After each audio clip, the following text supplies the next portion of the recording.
Hello everyone, आप सभी का संगीताज अकेडमी में स्वागत है। और जैसे कि आप देख पा रहे हैं कि आज का जो सेशन है यहाँ पर हम कुछ पढ़ने नहीं वाले, क्योंकि जितना पढ़ना था हमने पढ़ लिया है। कल आपका एग्ज़ाम है, तो अभी क्या करना, एकदम ठंडे दिमाग से आराम से सिर्फ सोचना है कि किस तरीके से हम अपने फर्स्ट अटेम्प्ट में ही सीटेड साइंस पेपर 2 एग्ज़ाम को क्रैक कर दें। तो देखिए, यहाँ पर मैं अपनी जो स्ट्रैटेजी मैंने फॉलो की थी जब मैंने 2019 में पहली बारी में ही सीटेट का एग्ज़ाम दिया था और मैंने क्रैक कर दिया था, तो यहाँ पर मैं अपनी स्ट्रैटेजी आपको बताने वाली हूँ। बहुत ही सिंपल स्ट्रैटेजी है, ठीक है। ऐसा कुछ नहीं है कि जो आपसे ना बन पाए। और हाँ, अगर आपको लगता है कि आपने अपनी अलग से स्ट्रैटेजी बना के रखी है तो आप उसी को फॉलो कीजिएगा। तो सबसे पहले जो चीज़ आपको ध्यान में रखनी है कि ये जो एग्ज़ाम है यहाँ पर आपको 2.5 आवर्स मिलता है, यानी कि आपको 150 मिनट्स दिए जाते हैं 150 क्वेश्चंस सॉल्व करने के लिए। सो टोटल मार्क्स यहाँ पर कितना है, 150 है। और यहाँ पर राहत की एक बात क्या है कि सिर्फ आपको 60% ही स्कोर करना होता है, यानी कि आपको 90 लाने होते हैं 150 में। और यहाँ पर कोई भी नेगेटिव मार्किंग नहीं है। सो इससे तो आधी जो परेशानी है, आधा जो टेंशन है, वो यहीं पे गायब हो जाता है। अब हमको क्या देखना है कि जो सीटेड साइंस पेपर 2 है वहाँ पे कौन कौन से सेक्शंस हैं जो कि हमको क्वेश्चन पेपर में मिलने वाले हैं। इनसे आप परिचित तो होंगे ही। तो सीडीपी जो है वो 30 मार्क्स का आता है। मैथ्स में 30 मार्क्स के क्वेश्चन आते हैं, साइंस में 30 मार्क्स के क्वेश्चन आते हैं, और जिनका एसएसटी है उनका 60 मार्क्स का क्वेश्चन रहता है। लैंग्वेज 1 30 मार्क्स का आता है, लैंग्वेज 2 30 मार्क्स का आता है। तो यहाँ पर जो सबसे अहम चीज़ है वो है टाइम मैनेजमेंट, क्योंकि हर एक कम्पिटिटिव एग्जाम में टाइम मैनेजमेंट एक बहुत ही इम्पॉर्टेंट रोल प्ले करती है, क्योंकि इसी टाइम में हमको अपना बेस्ट देना होता है। सो टाइम को कैसे मैनेज किया जाए, तो सबसे पहले मैंने जो किया था कि मेरी जो स्ट्रेंथ थी मैंने उस सेक्शन को सबसे पहले अटेम्प्ट किया। सो मेरी जो स्ट्रेंथ थी वो थी चाइल्ड डेवलपमेंट एंड पेडागोजी, उसके बाद था मैथ्स एंड साइंस का सेक्शन। तो मैंने पहले इन दोनों सेक्शंस को कंप्लीट किया। करने से क्या हुआ, क्योंकि मैंने अच्छी तरीके से इनको पढ़ा था और ये मेरी स्ट्रेंथ वाली एरिया है, तो मैंने झटपट बहुत सारे क्वेश्चंस को सॉल्व कर लिया। तो अगर हमारी स्ट्रेंथ वाले क्वेश्चंस या स्ट्रेंथ वाले सेक्शंस को हम अटेम्प्ट करते हैं तो वहाँ पर हर एक क्वेश्चन के लिए हमको 1 मिनट मिल रहा है, तो 1 मिनट से कम में हम उनको सॉल्व कर लेंगे, क्योंकि हम श्योर है कि इसका आंसर क्या होगा। तो यहाँ पर हम क्या कर रहे हैं, समय को बचा पा रहे हैं बाकी ट्रिकी क्वेश्चंस को या ट्रिकी सेक्शंस को सॉल्व करने के लिए। एक तो ये बात है। दूसरी बात है कि जो चीज़ आपको आती है, जिसमें आप कॉन्फिडेंट हैं, उससे आप अगर एग्ज़ाम देना स्टार्ट करते हैं तो क्या होता है कि आपके अंदर एक पॉजिटिविटी आती है। और पॉजिटिविटी आने से क्या होता है ना कि आपका जो बाकी का पेपर है वो अच्छा कट जाता है। सो सबसे पहले आपको ध्यान में क्या रखना है कि आप उस सेक्शन से स्टार्ट करें जहाँ पर आपकी स्ट्रेंथ है। अगर आपका सीडीपी स्ट्रेंथ है तो वहाँ के क्वेश्चंस पहले सॉल्व कीजिए। अगर आपका लैंग्वेज पार्ट स्ट्रॉन्ग है तो आप वहाँ के क्वेश्चंस को पहले सॉल्व कीजिए। और अगर मैथ साइंस आपका स्ट्रॉन्ग है तो वहाँ के क्वेश्चंस को पहले आप सॉल्व कीजिए। एग्जाम देने के दौरान आपको एकदम कॉन्फिडेंट रहना है, किसी बात की डर नहीं रखनी है, क्योंकि डर ही आधा जंग हमको हरा देता है। हमको कॉन्फिडेंट रहना है, हमको पैनिक नहीं करना है। और एग्जाम हॉल में जैसे ही आप एंटर कर रहे हैं तो एक पॉजिटिव माइंडसेट के साथ आपको एंटर करना है कि ये जो मेरे को चांस मिला है इसका मैं पूरी तरीके से इस्तेमाल करूंगा या करूंगी, और मैं अपना बेस्ट दूंगी इस एग्जाम में। तो फोकस ऑन योर स्ट्रेंथ्स तो मैंने बता दिया है।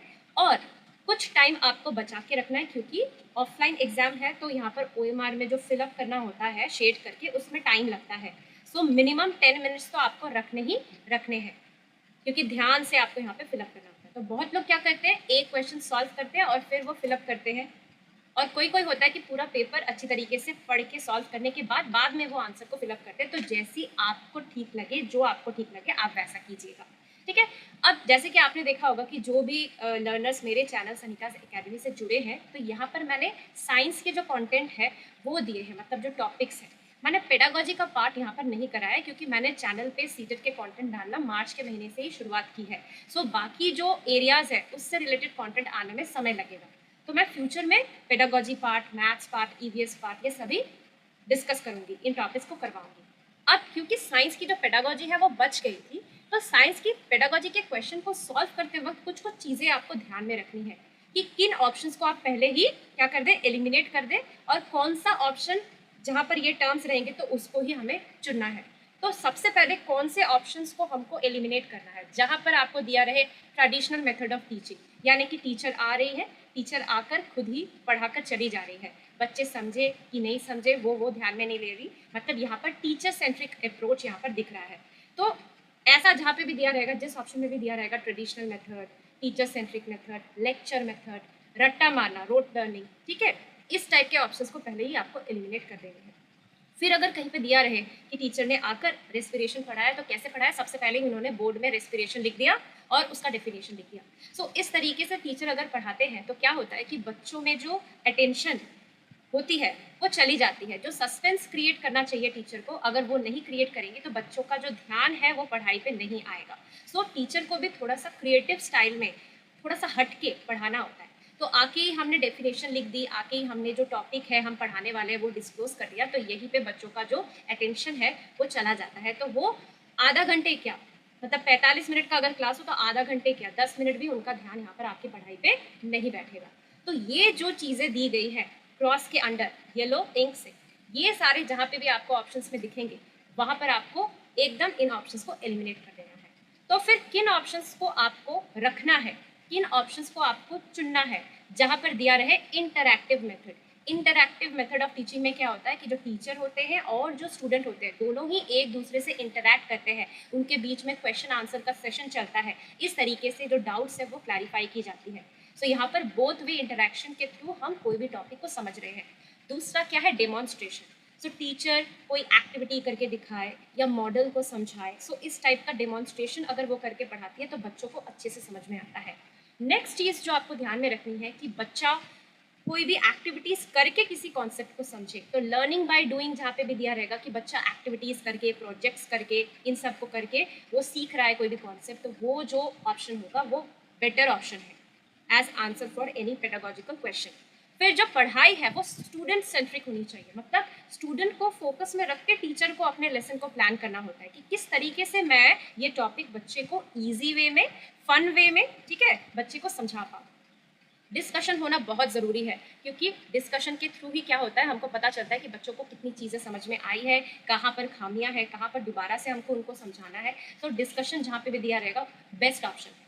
फिर एक्टिविटीज़ के थ्रू समझाई जा रही है कोई टॉपिक, प्रोजेक्ट्स करवा के कोई टॉपिक समझाई जा रही है, तो ये भी बेटर ऑप्शन रहेगा। नेक्स्ट होता है आजकल ये फोकस में रहना चाहिए कि जो हम कोई टॉपिक समझा रहे हैं वहाँ पर हम एनालॉजी का इस्तेमाल करें। जैसे कि आई का जो स्ट्रक्चर और फंक्शन है उसको समझाने के लिए हम क्या कर रहे हैं, कैमरा की स्ट्रक्चर और उसके फंक्शन को एज एनालॉजी लेकर बच्चों को समझा रहे हैं, क्योंकि कैमरा को बच्चों ने हैंडल किया हुआ है।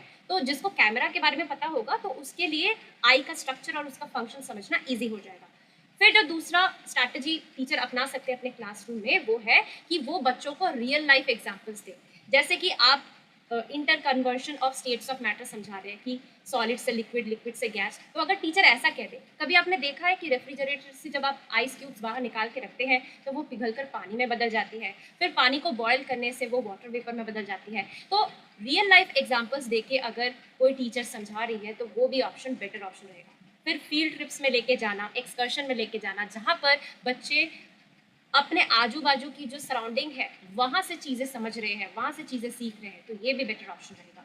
जो सही मेथड है टीचिंग का वो क्या है कि टीचर सेंट्रिक अप्रोच नहीं है, वो स्टूडेंट सेंट्रिक अप्रोच है। टीचर क्या करते हैं, वो एक मचान की तरह, वो एक स्कैफोल्ड की तरह काम करते हैं, यानी कि अगर बच्चा कोई भी आंसर नहीं दे पा रहा है तो टीचर क्या कर सकते हैं, उसको हेल्प करने के लिए थोड़े क्यूज, थोड़े हिंट्स दे देंगी, फिर बच्चे को समझ में आ जाएगा कि क्या आंसर करना है। तो वो क्या कर सकती है, वो बच्चों को थोड़ा सा हेल्प कर सकती है। पूरा आंसर नहीं बता देंगी, पूरा टॉपिक नहीं डिस्क्लोज कर देंगी, बच्चों को क्यूज की मदद से, हिंट्स की मदद से उन्हीं से जो कॉन्सेप्ट है वो निकलवाएंगी, उन्हीं से जो आंसर है वो निकलवाएंगी। तो इस तरीके से जहाँ पर भी ऑप्शन दिया रहेगा आपको चुनना है। फिर टीचिंग एड्स का इस्तेमाल बहुत ज़रूरी है, चाहे वो चार्ट्स हो, फ्लैश कार्ड्स हो, मॉडल्स हो, ऑडियो विजुअल एड्स हो, ठीक है। और आजकल क्या है, क्रिटिकल थिंकिंग, प्रॉब्लम सॉल्विंग, इन सब चीज़ों पे बहुत ज़्यादा फोकस किया जा रहा है। नेशनल एजुकेशन पॉलिसी जो आई है वो इन सब चीज़ों पे बहुत ज़्यादा फोकस कर रही है। एनालिटिकल अप्रोच, मतलब कोई भी टॉपिक को छोटे छोटे क्या बोलते हैं टुकड़ों में तोड़कर, हर एक टुकड़े को समझकर फिर उस बड़े टॉपिक को समझना, हाई ऑर्डर थिंकिंग स्किल्स को इनकरेज करना, ठीक है, प्रमोट करना। और अगर क्लास के दौरान टीचर को लगता है कि बच्चों को ये वाली चीज़ समझ में नहीं आई है, उनका परफॉर्मेंस ठीक नहीं हो रहा है, तो फिर वो रेमेडियल टीचिंग क्लासेस भी ले सकते हैं, जहाँ पर उन स्पेसिफिक बच्चों को दोबारा से टॉपिक और अलग तरीके से लेसन को प्लान करके वो समझाएंगे। फॉर्मेटिव और समेटिव असेसमेंट बहुत ज़रूरी है ये पता करने के लिए कि बच्चों को कितना समझ में आया है। फॉर्मेटिव असेसमेंट मतलब छोटे खाटे टेस्ट, या फिर टीचर ने अभी एक टॉपिक समझाया, उसके बाद टीचर ने ओरल में ही पूछ लिया कि इसका मतलब क्या है, उसका मतलब क्या है, बच्चा अगर आंसर कर पाएगा तो टीचर क्या समझेंगी कि हाँ चलो क्लास में बच्चों को समझ में आया। समेटिव असेसमेंट क्या होता है कि जैसे 6 महीने के बाद हाफ ईयरली एग्जामिनेशन होता है, ईयर एंड में एनुअल एग्जामिनेशन होता है, तो जो साल के एंड में बड़े बड़े एग्जाम्स लिए जाते हैं उनको हम समेटिव असेसमेंट बोलते हैं। नेक्स्ट होता है यहाँ पर कि जब टीचर क्लास में एंटर करती हैं तो वो टॉपिक को डायरेक्टली डिस्क्लोज नहीं करेंगी कि बच्चों आज हम रेस्पिरेशन पढ़ने वाले हैं। वो कुछ ऐसे क्वेश्चंस पूछेंगी जो बच्चे बता पाए क्योंकि उन्होंने प्रीवियस क्लास में पढ़ा हुआ है। तो अगर वो रेस्पिरेशन पढ़ाने वाली है तो वो सबसे पहले पूछ सकती है कि हमको एनर्जी कहाँ से मिलती है, ठीक है। तो बच्चे बोलेंगे कि जो फूड हम खाते हैं वहाँ से एनर्जी मिलती है। तो एनर्जी कैसे मिलती है फूड से, इस टाइप के छोटे छोटे क्वेश्चंस बच्चों से ही पूछकर क्या होता है कि धीरे धीरे वो उनका प्रीवियस नॉलेज भी चेक कर लेती है कि बच्चों को कितना पता है। उस हिसाब से वो अपना लेसन प्लान करके बच्चों को पढ़ाएंगे। और इससे क्या होता है कि जो बच्चे और टीचर के बीच में इंटरेक्शन होता है तो इससे क्या होता है कि जो क्लास है वो बोरिंग नहीं होती है, वो इंटरेस्टिंग हो जाती है, बच्चों का अटेंशन बना रहता है क्लास के दौरान। और लास्ट जो चीज़ आपको ध्यान में रखनी है, इंक्लूसिव एजुकेशन। तो आजकल स्कूल में क्या होता है कि कुछ स्पेशल चिल्ड्रन को भी एडमिशन दिया जाता है। तो हमको सभी बच्चों को मद्देनज़र रखते हुए, सबकी नीड्स नज़र रखते हुए अपने लेसन को प्लान करना है, ठीक है। तो अगर किसी बच्चों को ठीक से दिखाई नहीं दे रहा है, ठीक है, तो उसको सामने के बेंच में बिठाना। किसी को सुनने में थोड़ा प्रॉब्लम है तो उसको टीचर के करीब वाले बेंचेस में बिठाना। तो इस टाइप की अप्रोच एक टीचर की होनी चाहिए। तो मैंने जो साइंस के पेडागोजिकल क्वेश्चंस है उसको किस तरीके से सॉल्व करना है, यहाँ पर कुछ कुछ पॉइंट्स आपको बता दिए हैं। आप इसका स्क्रीनशॉट लेकर रख सकते हैं। मैं धीरे धीरे इसको स्क्रॉल कर रही हूँ। तो जो नहीं करना है यहाँ पर दिया गया है, और जो चीज़ें आपको ध्यान में रखकर पेडागोजिकल क्वेश्चन आंसर सॉल्व करने हैं, जो करने चाहिए, जिन ऑप्शंस को आप चुनेंगे, वो यहाँ पर दी गई है। तो आप इसका स्क्रीनशॉट ले सकते हैं। आशा करती हूँ कि आप जो मेरे चैनल के साथ जुड़े, मार्च से लेकर अभी जो जून का महीना तक आप मेरे साथ बने रहे, तो मैं बहुत ही खुश हूँ कि मेरा जो चैनल है उसका ग्रोथ हो रहा है, हमारी संहिताज एकेडमी फैमिली ग्रो कर रही है। सब कुछ आपकी वजह से ही हो पाया है क्योंकि आपने मेरे ऊपर विश्वास करके आप मेरे चैनल से जुड़े।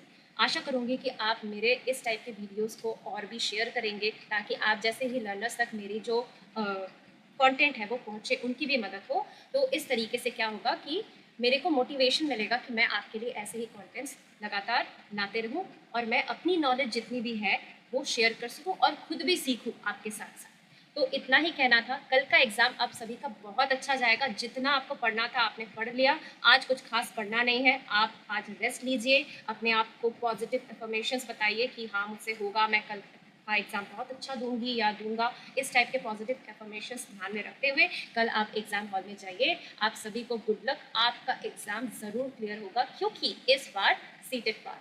तो इसी सेशन के साथ, मतलब इसी वीडियो के साथ, मैं यहाँ पर अपना जो बात है वो यहीं पर ख़त्म करती हूँ। और एक बात जो आपसे कहनी थी कि मैं कल एक गूगल फॉर्म का लिंक डाल दूँगी, तो वहाँ पर आप एग्ज़ाम देकर आने के बाद अच्छे से जो क्वेश्चन पेपर है, जो साइंस पार्ट है, ठीक है, जो साइंस पार्ट है 60 से लेकर 80 तक, जो 60 से लेकर जो 90 क्वेश्चन होते हैं, वो वाले पार्ट का अच्छे से पिक्चर खींच के मुझे PDF भेज दीजिएगा ताकि मैं उसका जो एनालिसिस है, जो प्रोबेबल आंसर की है, वो आपको बता पाऊँ in the form of a video. So मिलते हैं अपने नेक्स्ट सेशन में। Till then take care and bye bye.